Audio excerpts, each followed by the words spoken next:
In this section, I'm going to speak about the extension of the Monte Carlo method for the solution of parabolic partial differential equation, or the other title for this section may be the transient problems. It means that the Laplace equation, which contains the Laplacian of a quantity, is added to the partial derivative with respect to time. It's not important if you call this parameter time or anything else.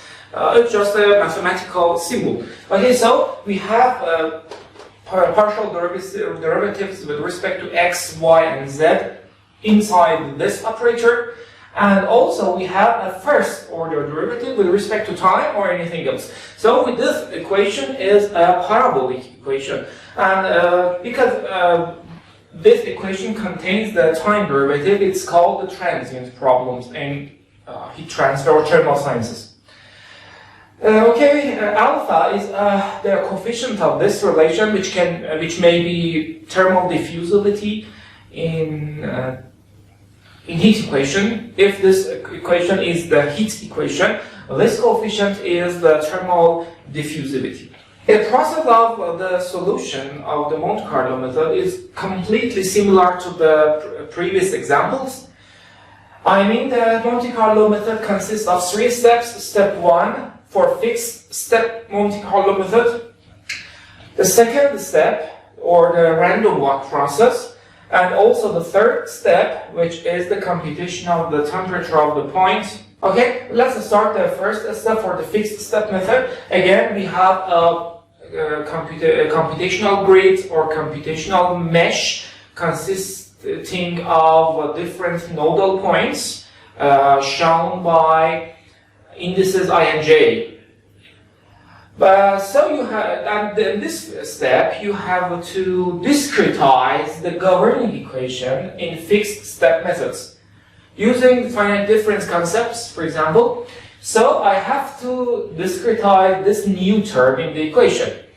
I want to discretize the partial derivative with respect to t using the backward finite difference. So the Laplacian term is discretized by the central scheme, and the time term, or the first term, the left-hand side of the equation, is discretized by the backward finite difference. It means that the partial derivative of t with respect to time is approximately equal to the difference of temperature at time n minus the temperature at time n minus 1, or the previous time step, divided by the time step size, delta t.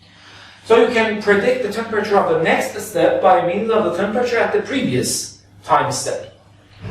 This is the only change of the discretization at the first step for the fixed step method.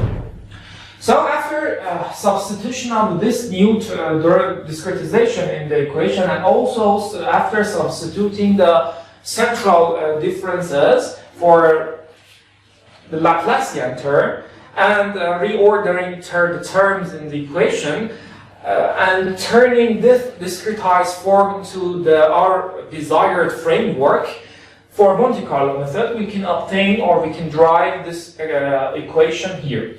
As I told you, we need the temperature of the central point to be at the left-hand side with the leading coefficient equals unity, or 1.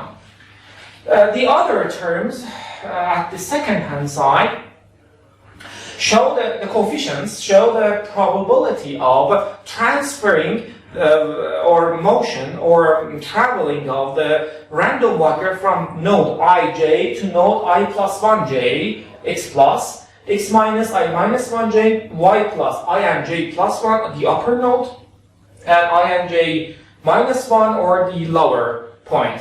Then blue fonts here, the blue fonts in this relation are new terms, or the differences between the discretization of the transient heat equation or the Laplace equation, which was the steady state form of this equation without the partial derivative with respect to time.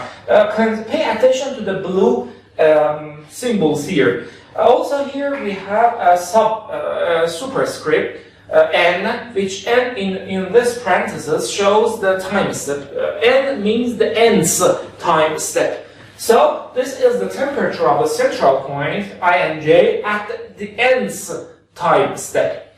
All other terms in the second side of the equation have the subscript n-1, as you see, n-1, n-1, n-n. So we can predict, using this equation, we can predict the temperature at the next time step by having or by computing the temperatures at the previous time step. This is the result of the backward discretization of the time term. And also, we have another new term here with the coefficient p sub 0. This is new, and because again we have this term. So again, excuse me, this one, we have this term here. This goes to the next hand side of the equation, and the coefficient of this term is is shown by p sub 0 at time n-1, and again at the central point. So P0 shows the probability of remaining at the present position.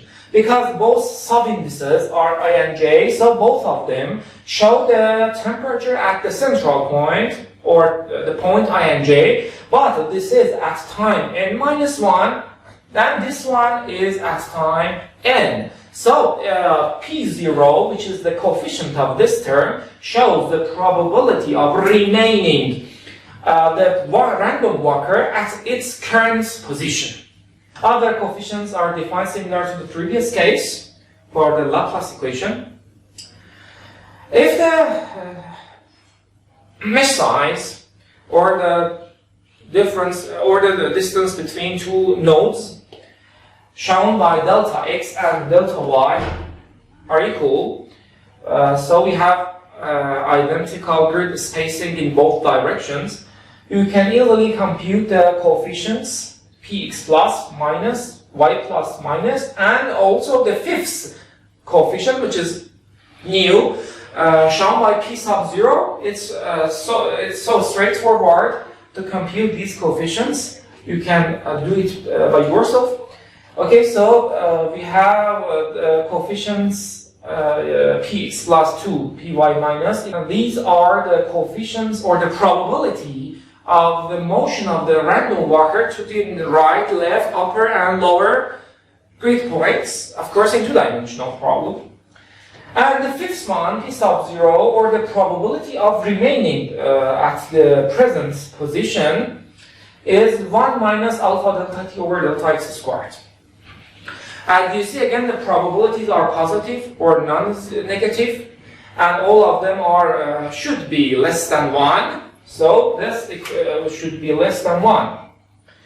And also the sum of all these probabilities equals 1. Consider we have a coefficient here at the denominator 4, and we have 4 coefficient. So you have to multiply this relation by 4 to compute the sum of these 4 coefficients, and then the summation of these 4 coefficients with this one, which equals 1.